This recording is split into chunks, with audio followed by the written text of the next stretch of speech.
मोदी जी या बीजेपी सरकार जो जनमत की सरकार है, जो देश की भावना की सरकार है, लोगों ने चुना है, उसके खिलाफ ये अंतर्राष्ट्रीय दबाव और अंतर्राष्ट्रीय साजिश के तहत कर रहे हैं। तो हमारे देश विरोधी कुछ ऐसे तत्व हैं जो अंतर्राष्ट्रीय स्तर पे पिछली बार भी आया था टूलकिट गैंग की किस प्रकार से जो शाहीन बाग में हुआ था उसके पीछे किस तरह से विदेशों से फंड किया जाता है। तो बड़ा दुर्भाग्यपूर्ण है। मैंने तो एजेंसियों से पहले भी मांग किया था और अभी भी मांग कर रहा हूं कि ऐसे तत्वों की जांच किया जाए, क्योंकि अपने देश में रह के चाहते हैं देश को अशांति करना, देश में चाहते हैं गृह युद्ध पैदा हो जाए। देखिए, कहीं ना कहीं इनको सीए और वक्फ बोर्ड संशोधन के माध्यम से और उसको आधार बना के, मोहरा बना के, ये सिर्फ मोदी जी या बीजेपी सरकार जो जनमत की सरकार है, जो देश की भावना की सरकार है, लोगों ने चुना है, उसके खिलाफ ये अंतर्राष्ट्रीय दबाव और अंतर्राष्ट्रीय साजिश के तहत कर रहे हैं। ये सभी मोहरे हैं और ये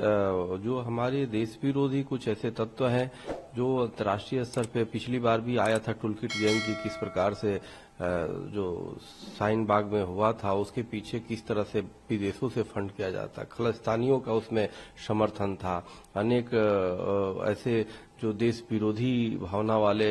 कट्टरपंथी संगठन थे उनका समर्थन था। तो ये कहीं न कहीं वही से संचालित हो रहा है और निश्चित रूप से अगर जांच करिए तो इसमें इनके फाइनेंस या जो भी है ये अधिकतर देश विरोधी लोगों से जुड़े हुए हैं। तो बड़ा दुर्भाग्यपूर्ण है। मैंने तो एजेंसियों से पहले भी मांग किया था और अभी भी मांग कर रहा हूं कि ऐसे तत्वों की जांच किया जाए, क्योंकि अपने देश में रह के चाहते हैं देश को अशांति करना, देश में चाहते हैं गृह युद्ध पैदा हो जाए और अस्थिरता की वो चाहते हैं। जैसे बांग्लादेश में सत्ता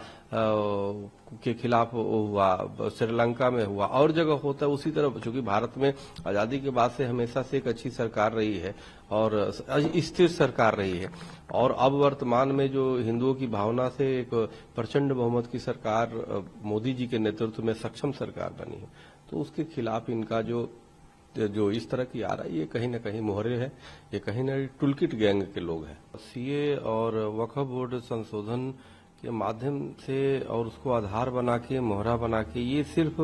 मोदी जी या बीजेपी सरकार जो जनमत की सरकार है, जो देश की भावना की सरकार है, लोगों ने चुना है, उसके खिलाफ ये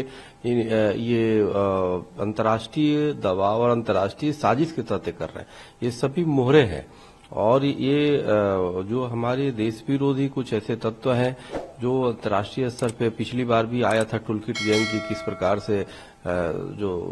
शाहीन बाग में हुआ था उसके पीछे किस तरह से विदेशों से फंड किया जाता है। खलिस्तानियों का उसमें समर्थन था, अनेक ऐसे जो देश विरोधी भावना वाले कट्टरपंथी संगठन थे उनका समर्थन था। तो ये कहीं ना कहीं वही से संचालित हो रहा है।